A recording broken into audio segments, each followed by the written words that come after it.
We got the chance to speak to the cast and creators of Dune Prophecy. Check out our conversation with Emily Watson and Olivia Williams. Lovely to meet the both of you. I was speaking to Alison yesterday, and I said that she struck gold with the both of you in this show because you are wonderful and it's excellent.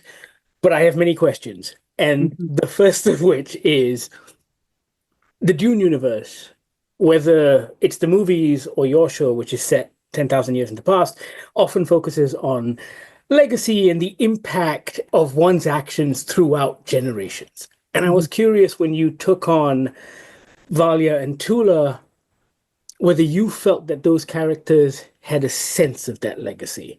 And did that play into your conception of the role?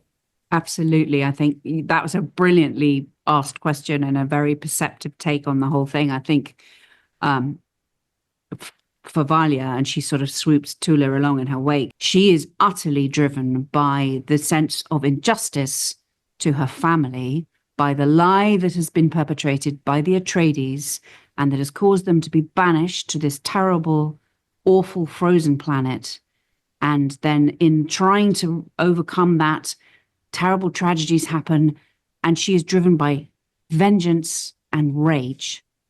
And their sisterhood becomes a place to harness that. And that then becomes a driving force in we're going to set the universe, humankind, on the right path, and we own the truth. Dangerous Yeah. stuff. Yeah. We see it unfolding tragically in the news all over the world. You know, I grew up in London when the worst of the conflicts with the IRA were happening over religion and Catholicism versus Protestantism and occupation of land and you know, families, you know, living with the legacy of their own name. If you had one Yeah. type of name, it puts you on one side, and if you have another name, it puts you on the other side. Yeah. It in a way, maybe it's depressing, but that in 10,000 years' time, we're still dwelling on these things. But it seems to be human nature, unfortunately. And I think that's what I found most fascinating about Allison's take on this, because I've read the books. And of course, I like that shift in focus because for a second, it feels like you're not the bad guys because the Bene Gesserit in the movies are portrayed as villains, but the both of you are so convinced that what you're doing is right.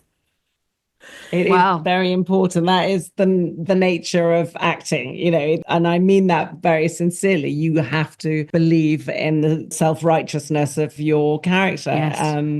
And it was lovely that Emily and I have a bond of having worked together in theatre. We were at the Royal Shakespeare Company together, and we began our journey on the steps of the National Portrait Gallery in London, looking at portraits of Elizabeth I and Bloody Mary and Mary, Queen of Scots, you know, who were sisters and cousins, and with one hand would write the letter saying, I love you, sister, and with the same hand write the death warrant, you know, the You conflict. preempted my next question, which was going to be about whether you looked to, I guess, sisters in history or queens and empresses for some kind of inspiration. What to me, those portraits have a sense of these women who have so much power, and there is a veil there. There's a sort of, I am so powerful that I am going to give nothing away.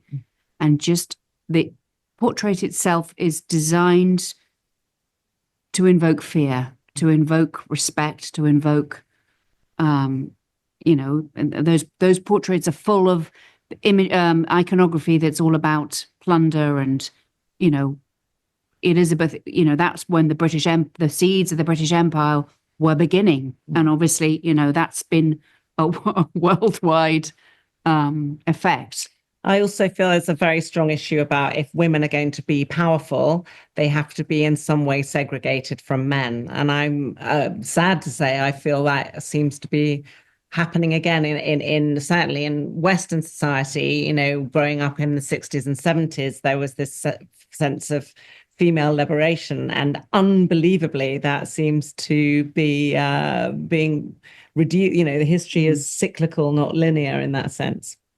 Well, it's either segregated or they have to do things quietly, like what the Empress does in your show, where she has to tread lightly but actually run everything. Yeah, and isn't Yes. Jodie May just a brilliant Oh, skier? yeah. Yeah, She's so Absolutely. good. it's all She's going so on good. in the background with her.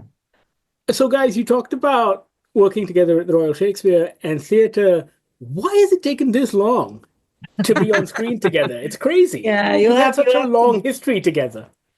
in a way, maybe it's a sense that there was only a space for one of us in any movie. Well, that's very true. You know what? Where do you know a major TV show, but that's being led by two women in their 50s? You know, we have That's a good point. Yeah. You know, and that's about a sea change that has happened in the nature of writing and how we are consuming television. You know, 50% of the audience everybody wants to see themselves reflected. So, hey, girls, here we are. You know, It's very true, and I did a small slot on another TV show, which I probably shouldn't mention, but anyway, I'm going to Wheel of Time. But there we had this yes, of course. incredible array of women, my age, older, younger, all leading their various family feuds. And, up till now, it feels like, you've got many guys, but one mother, one wife, one girlfriend, and one cute kid, and there wasn't room for Emily and Olivia to actually interact with each other. And here you've got a whole sisterhood, an empress, a princess. It's fantastic. Thrilling. It's so exciting. All our lovely acolytes and novices and sisters, and watching the generations of actresses shift along is just been an absolute thrill on this. one of the things I really love is that there's not a sense of generic casting in this. There's no sort of everybody's, has their own interesting peculiarities, and it's just full. It's really peopled with interesting souls. I'm all out of time. They're asking me to wrap, but congratulations on the show. I absolutely love it as a lifelong Dune fan, but also very quickly, Olivia, we spoke like a couple of years ago about the Nevers, and I'm still not over the fact that show has ended. I absolutely love that show, and you were great in that too. So thank you so much. Well, it was a victim of circumstance. Culture, so we have to fight the good fight. Thank you, sir. I appreciate that. Congratulations. Thank you. Bye. Bye.